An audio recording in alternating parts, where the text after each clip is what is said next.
Parappana Agrahara ಸೇರಿರುವಂತಹ Darshan and gang ಮನೆ ಊಟಕ್ಕಾಗಿ ಪರಿತಪಿಸ್ತಾ ಇರೋದು ಒಂದು ಕಡೆ ಆದ್ರೆ ಮನೆ ಊಟಕ್ಕಾಗಿ ಜೈಲಾಧಿಕಾರಿಗಳಿಗೆ ಕೋರ್ಟ್ಗೆ ಅರ್ಜಿಯನ್ನ ಸಲ್ಲಿಸಿದ್ದು ಆಯ್ತು, ತಿರಸ್ಕಾರವೂ ಆಯ್ತು. ಇವೆಲ್ಲ ಬೆಳವಣಿಗೆಯನ್ನ ಗಮನಿಸಿದ್ರೆ ಮನೆ ಊಟ ಸದ್ಯಕ್ಕೆ ದರ್ಶನ್ಗೆ ಕನಸಿನ ಮಾತಾಯ್ತಾ ಅನ್ನೋದು ಒಂದು ಕಡೆ ಆದ್ರೆ ಜೈಲಲ್ಲಿ ಇರೋವರೆಗೂ ಜೈಲೂಟನೇ ಮಾಡ್ತೀನಿ ಅಂತ ದರ್ಶನ್ ಜೈಲ್ ಸಿಬ್ಬಂದಿ ಹೇಳ್ಬಿಟ್ಟಿದಾರಂತೆ. ಇವಾಗ ಒಂದು ವರದಿ ಇದೆ, ನೋಡೋಣ.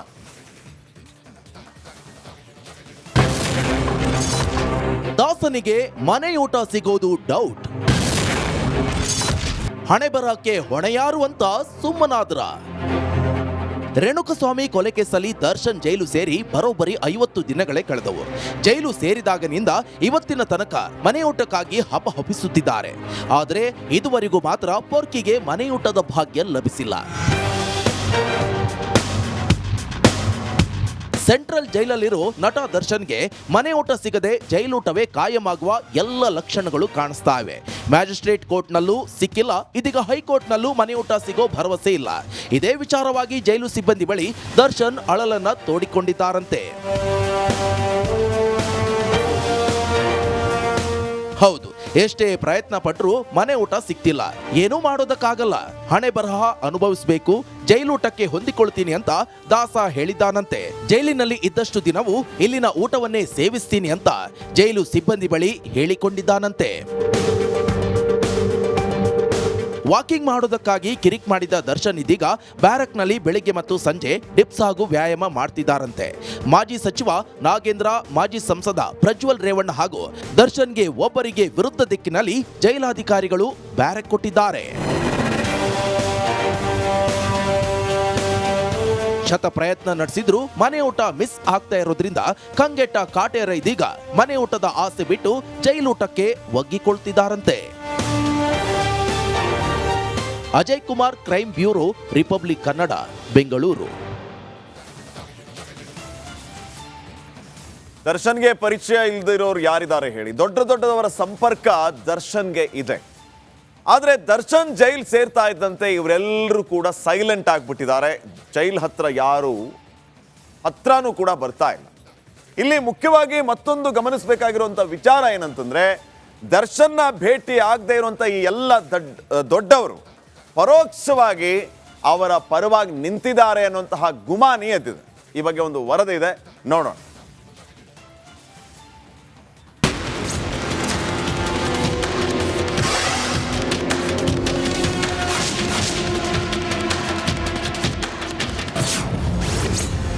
ಜೈಲಲ್ಲಿರೋ ದಾಸನಿಗೆ ಸಿಗ್ತಿದ್ಯಾ ಅವರ ಸಹಾಯ? ದರ್ಶನ್ ವಿರುದ್ಧ ಸಾಫ್ಟ್ ಆದ ಜೈಲು ಅಧಿಕಾರಿಗಳು. ಸಿನಿಮಾ ಇಂಡಸ್ಟ್ರಿ ಆಗಲಿ, ಪೊಲಿಟಿಕಲ್ ಬ್ಯಾಕ್ಗ್ರೌಂಡೇ ಆಗಿರಲಿ, ದರ್ಶನ್ಗೆ ಎಲ್ಲೆಡೆ ಗೊತ್ತಿರೋರು ಇದ್ದೇ ಇರ್ತಾರೆ.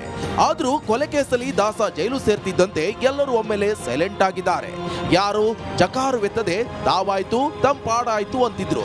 ಕಂಬಿ ಹಿಂದೆ ಹೋಗಿ 1.5 ತಿಂಗಳ ಬಳಿಕ ಕಾಟೇರಿನ ಬೆನ್ನಿಗೆ ದೊಡ್ಡವರು ನಿಂತಿರುವ ಗುಮಾನಿ ಎದ್ದಿದೆ.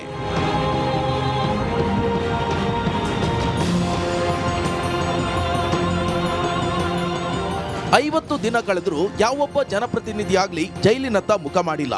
ಚುನಾವಣೆ ಸಂದರ್ಭದಲ್ಲಿ ನಾಯಕರ ಕೈ ಹಿಡಿದಿದ್ದ ದಾಸನನ್ನ ನೋಡಲು ಯಾರೂ ಬರಲಿಲ್ಲ. ದರ್ಶನ್ನ ನೋಡಲು ಬಂದ್ರೆ ಇನ್ಯಾವ ಆರೋಪ ಸುತ್ತಿಕೊಳ್ಳುತ್ತೋ ಎನ್ನುವ ಆತಂಕದಲ್ಲೇ ದೂರ ಉಳಿದಿದ್ದಾರೆ. ಹೀಗಾಗಿ ಜೈಲಿನತ್ತ ಬರದೇ ಇದ್ರೂ ಇಂಡೈರೆಕ್ಟ್ ಆಗಿ ಸಹಕಾರ ಕೊಡ್ತಿದ್ದಾರೆ ಎನ್ನಲಾಗಿದೆ.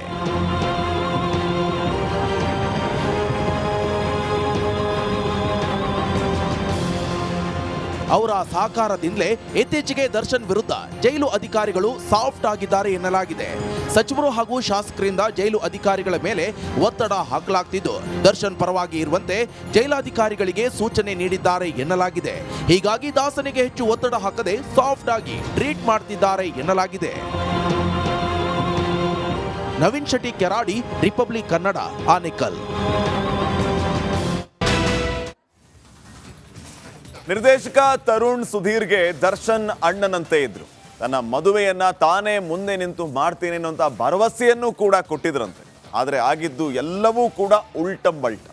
ನಿನ್ನೆ ತರುಣ್ ಮದುವೆ ಆಯಿತು, ಆದರೆ ಗೆಳೆಯನಿಲ್ಲದ ಮದುವೆ ಯಾವ ರೀತಿ ಇತ್ತು, ಇವರಿಗೆಲ್ಲ ದರ್ಶನ್ ಅನುಪಸ್ಥಿತಿ ಕಾಡಿದ್ದು ಹೇಗೆ? ಈ ಬಗ್ಗೆ ಒಂದು ವರದಿ ಇದೆ, ಬನ್ನಿ ನೋಡಿ.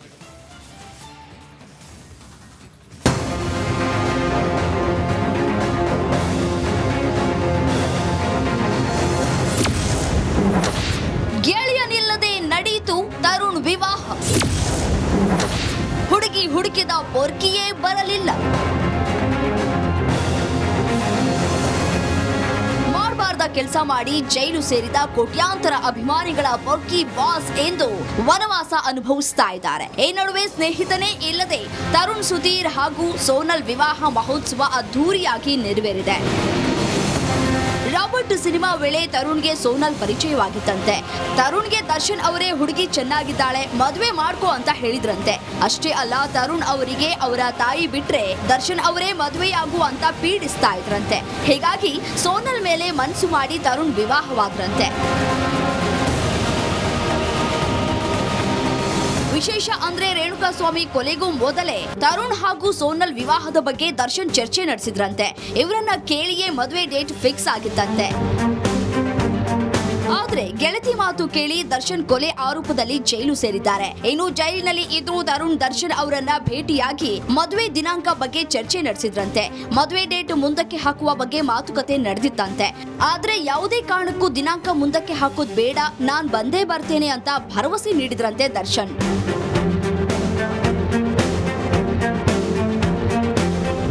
ಏನ್ ಮಾಡೋದು, ಗ್ರಹಚಾರ ಕೆಟ್ಟಿದ್ರೆ ಯಾರೂ ಏನು ಮಾಡೋದಕ್ಕೆ ಆಗಲ್ಲ. ದರ್ಶನ್ ಅತ್ತ ಜೈಲಿನಲ್ಲಿ ಇದ್ರೆ ಇತ್ತ ತರುಣ್ ಸೋನಲ್ ವೈವಾಹಿಕ ಜೀವನಕ್ಕೆ ಕಾಲಿಟ್ಟಿದ್ದಾರೆ. ಇನ್ನು ನಿನ್ನೆ ನಡೆದ ಅದ್ದೂರಿ ಮದುವೆಯಲ್ಲಿ ದರ್ಶನ್ ಅಳಿಯ ಭಾಗಿಯಾಗಿದ್ರು. ಅದು ಬಿಟ್ರೆ ಮತ್ಯಾರು ಕುಟುಂಬ ಸದಸ್ಯರು ಕಾಣಿಸ್ಲಿಲ್ಲ. ಒಟ್ನಲ್ಲಿ ಎಲ್ಲವೂ ಸರಿ ಇದ್ದಿದ್ರೆ ದರ್ಶನ್ ಅವರ ಮುಂದಾಳತ್ವದಲ್ಲೇ ತರುಣ್ ಸೋನಲ್ ವಿವಾಹ ನಡೆಯಬೇಕಿತ್ತು. ಆದ್ರೆ ಏನ್ ಮಾಡೋದು, ಪಾಪದ ಕೆಲಸ ಮಾಡಿ ಪೊರ್ಕಿಗೆ ಜೈಲು ದರ್ಶನದಲ್ಲಿ ವಿಲವಿಲ ಅಂತ ಒದ್ದಾಡುವಂತೆ ಮಾಡಿದೆ. Bureau report, republic Kannada.